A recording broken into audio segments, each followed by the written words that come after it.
Hey, what is up everyone? My name is Silent in the T, Game Extraordinaire, and today I have a super quick, straight to the point guide on how to get the Golden Spork on Black Ops 4's Blood of the Dead. Coming back from Mob of the Dead, the Golden Spork is a really powerful melee weapon that one hit kills to around 34. How exactly does the Golden Spork is able to kill zombies effectively is something that I will never understand. I guess you really have to stab the zombies really hard or something, but it's whatever. Anyways, hopefully with this guide, I can provide some help with getting the Golden Spork in the most simplistic way possible. And if this video does help, press the like button, maybe subscribe if you want to see more Black Ops 4 Zombies content, tips, tricks, or anything gaming.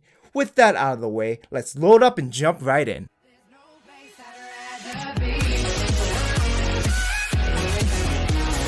So the first thing we need in order to get the Golden Spork in the first place is the Spectral Shield. If you don't know how to make the shield in the first place, I have a guide on it somewhere over my channel, so watch it, learn it, memorize it, and do it. Once you build the shield, we can move on to the next step. The next thing you need is the House Retriever, which I also have a guide if you never obtained the Retriever before. Once you obtain this, we can move on to the next step. The last thing you need before attempting this is an Elemental Blundergat. This could be either the Acid-Gat or Magma-Gat, or whatever you choose, but the main point is that it needs to be an Elemental Blundergat. If you don't know how to build either of those, luckily I have a guide on those as well, if you want to check that out. Now that you have all of that, what you need to do now is get shock charges from the shield. If you press the shield button, you can pull out a key that will suck the essence out of the zombies, which can eventually turn into shock charges. It takes about 3 zombies per shock charge, and for this guide only, you don't need 2. So go out there and start sucking until you get 2 shock charges. Once you get 2 shock charges, you will then need to go to the warden's office and stand by the perk machine and look for like how exactly I am doing. Then pull out your shield and hold down the aim button. What you see now is 3 different numbers on the pillar. You need to memorize these numbers you get in that room. They do change every game, so be aware of that. What you want to do with the numbers you got from the warden's office is go down to the tunnels and enter them here in this little code box thing. Before you enter it, you need to turn on via shocking it with your shield. When you do that, be wary that you have a limited amount of time to enter it before it dies out, and you need to shock it again if for some reason you couldn't enter it the first time. If done correctly, the numbers should start blinking and your character will say a quote, and after a couple seconds, the elevator will start crashing down into the water. When this is completed, head towards the docks and shock the power box over there, and this is where the House Retriever comes in handy. When you shock the box, it's going to pull up a net full of random junk, and what you need to look for is a spork sticking out of the net. Once you see that, you need to throw your House Retriever at it and it will fall down on this crate right here. Go over there and pick it up. It will do this animation indicating that you obtain it. With this regular spork, it's a 1-knife kill to about round 12, but to further upgrade it, you need to head towards the infirmary for the next step.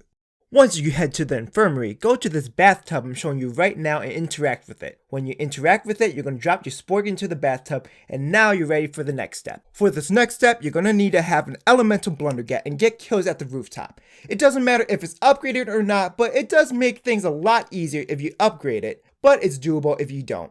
Once you get about 30 kills, head back to the bathtub. What you're going to notice is that the kills from the rooftop are going to fill up the tub with blood, and once it's filled up, you can interact with it. You know you have enough if when interacting, the tub starts draining out the blood. What's going to happen now is that the tub will also drain out the spoon and it's going to end up in the water tower. In the past, all you need to do now is go to the water tower from the catwalk and just throw your House Retriever at a certain location and boom, you automatically get it. But there was an update to fix that because it wasn't the official way to do that. I didn't know before making this and made myself look like an idiot the first time attempting it.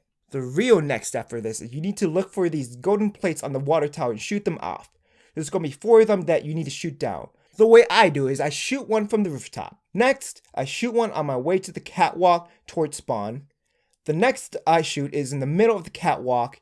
And lastly, I shoot the last plate by the powerhouse. This one's kind of hard to see, but shoot where I'm shooting, you'll get it. Finally, once you have that done, the water tower is going to break down and pour out all the blood that it compiled.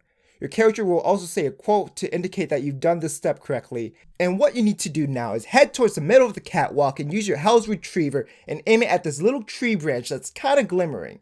Once you do that, you have finally obtained the Golden Spork. And there you have it. Now you have the Golden Spork for your stabbing wants and needs. Thank you guys for watching the video, and hopefully this guide was helpful for you guys, and I'll see you guys in the next video. Silent in the T, over and out. We'll be right back.